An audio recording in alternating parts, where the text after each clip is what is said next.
In 1948, the United States Department of Agriculture published a document that read like a surrender. After decades of burning, poisoning, and clear-cutting, they admitted defeat. Mesquite cannot be eradicated. This wasn't about a tree being resilient. This was about a tree being uncontrollable, and in the economics of modern agriculture, that's unforgivable. Here's the paradox that should disturb you. While government agencies spent millions trying to eliminate a tree that produced nutritious sweetener without irrigation, America was simultaneously building a sugar industry that would require massive plantations, imported labor, and eventually fuel the largest diabetes epidemic in human history. We chose the sugar that harms over the sugar that heals. Why? What made mesquite so dangerous that it needed to be eliminated from millions of acres? And why, after nearly destroying it, are scientists now calling it the blueprint for future food systems? The answer isn't about botany, it's about power, profit, and what happens when nature refuses to participate in capitalism. This is the story of how we almost erased the desert's greatest gift, and what it reveals about the fragility of everything we've built to replace it. The 4,000-year time capsule. In 1998, archaeologists near Tucson, Arizona, opened clay jars sealed 4 millennia ago. Inside were mesquite seeds still capable of germination after 40 centuries. These people lived before written language, before agriculture as we know it. Yet they understood food security better than our modern systems.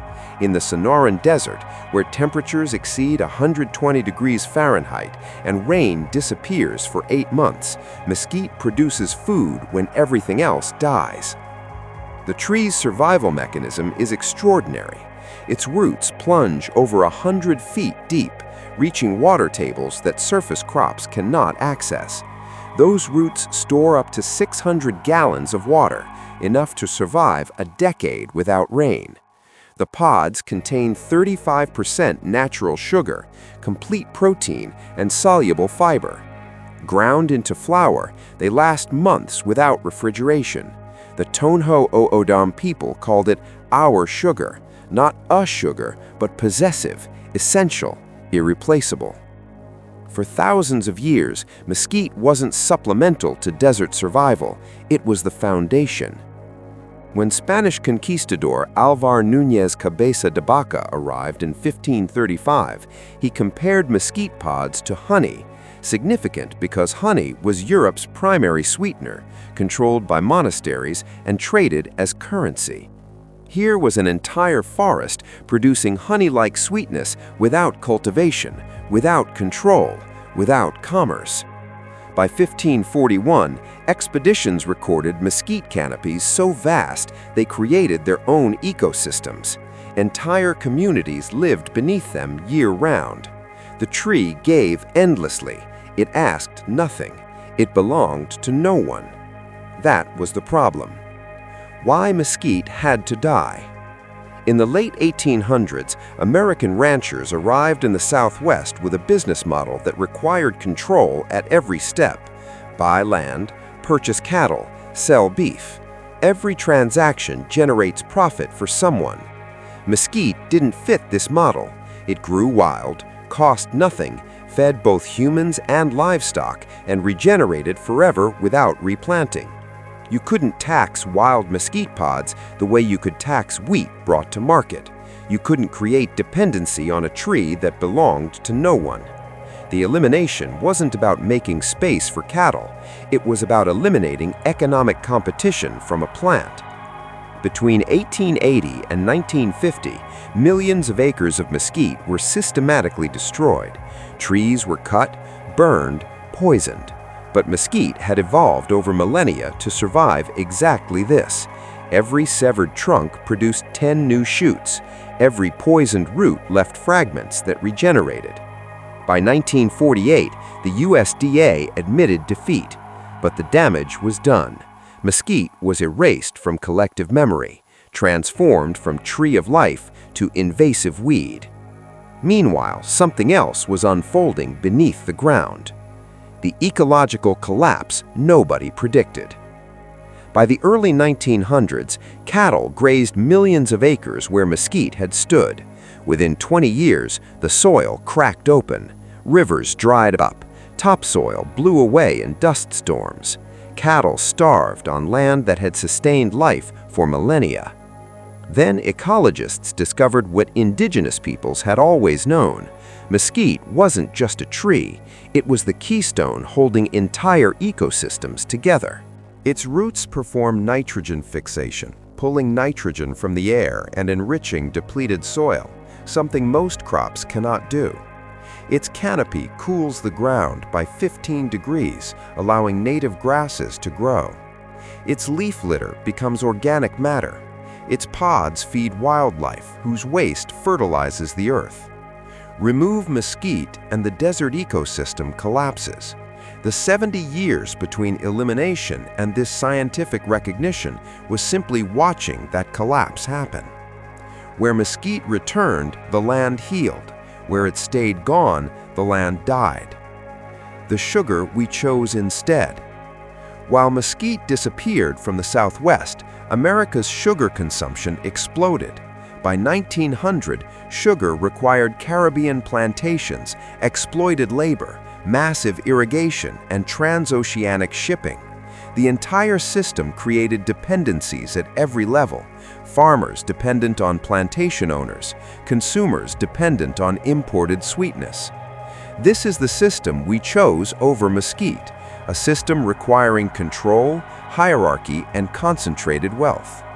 By the 1990s, the consequences were measurable. Global sugar consumption exceeded 170 million tons annually. Diabetes cases tripled in 2 decades.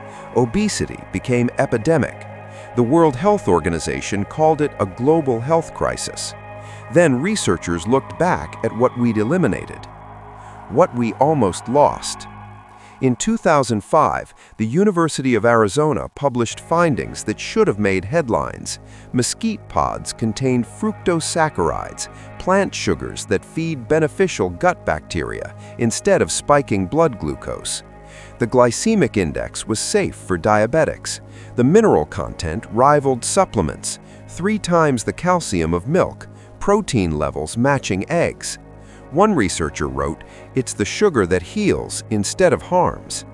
We spent a century eliminating a healing sweetener while building a global industry around a harmful one. The economic logic made perfect sense. The nutritional logic was backwards. By 2010, mesquite flour appeared in health stores at $20 per pound, expensive because we'd artificially created scarcity through systematic elimination. The same pods that once fell freely now required specialty harvesting. Restaurants in Tucson and Santa Fe served mesquite bread and ice cream, rebranding an indigenous staple as trendy cuisine. The cultural amnesia was complete. We could charge premium prices for what had been freely available for 4,000 years. How indigenous peoples kept it alive. Around 2012, Tohono O'odham farmers began replanting mesquite using seeds their grandparents had hidden in glass jars. This wasn't nostalgia, it was food sovereignty. The knowledge had never been lost, it had been protected, waiting. Maria Lopez planted mesquite in 2013 using her grandmother's method. Within 2 years, her trees produced pods. The scent triggered memories of childhood harvests, flavors that had been deliberately erased. By 2018, community seed banks were collecting mesquite varieties across the Southwest. Botanists identified over 30 native species, each adapted to specific desert conditions. The biodiversity had survived in backyards and forgotten corners despite elimination efforts. Indigenous communities understood what economists missed. Food security comes from knowledge that can't be purchased, disrupted by supply chains, or controlled by markets. Why it matters now. By 2020, climate reality became undeniable. Record droughts, California farmland cracking, wheat yields dropping 40%, rivers disappearing. The stability that enabled industrial agriculture was ending. NASA researchers studying mesquite found that its roots reached 200 feet underground, accessing ancient water tables most crops cannot touch. In a world facing water scarcity, this isn't interesting, it's survival. Mexico launched programs in 2021 to replant 300,000 hectares of mesquite on degraded land. This wasn't environmentalism, it was recognition that climate change requires crops evolved for chaos, not stability. The Food and Agriculture Organization designated mesquite a forgotten crop of survival, implicitly asking, what other solutions did we eliminate because they couldn't be controlled? The pattern repeats. Mesquite isn't unique, it's a template. Spanish conquistadors banned amaranth, a protein-rich Aztec grain, specifically because it was sacred, because it represented indigenous sovereignty that threatened colonial control. Tepary beans, drought-resistant and nutritious, were abandoned because mechanical harvesters couldn't process them efficiently. The pattern is clear. Indigenous crops disappear not because they fail nutritionally, but because they fail economically. They don't generate recurring profit, don't create dependencies, can't be controlled. We built a global food system on perhaps 20 crops, genetically narrowed, dependent on irrigation, requiring chemical inputs, vulnerable to climate disruption. We chose this fragility deliberately, eliminating resilient alternatives that wouldn't generate profit. What grows while we wait? The mesquite tree is still there. Its roots go deeper than our memory. It survived a century of systematic elimination.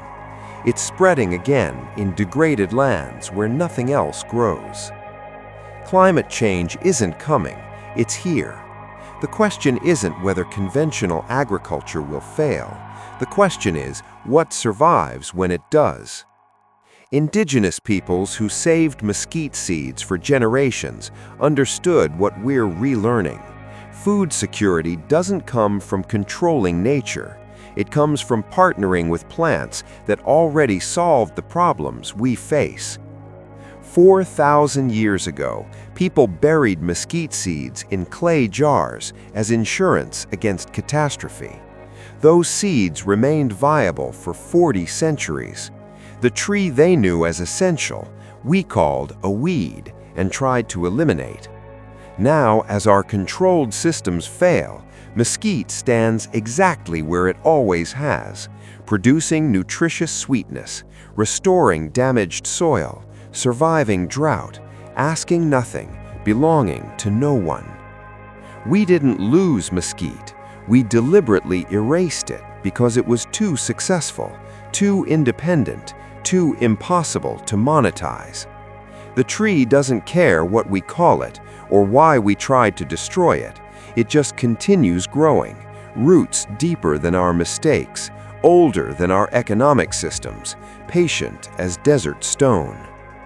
The knowledge isn't lost, it's underground, waiting in root systems that refuse to die, in seeds hidden by grandmothers who knew forgetting could be fatal. The mesquite tree is still offering what it always has: abundance without permission, sweetness without harm, survival without control. The question is whether we'll remember before we desperately need it again.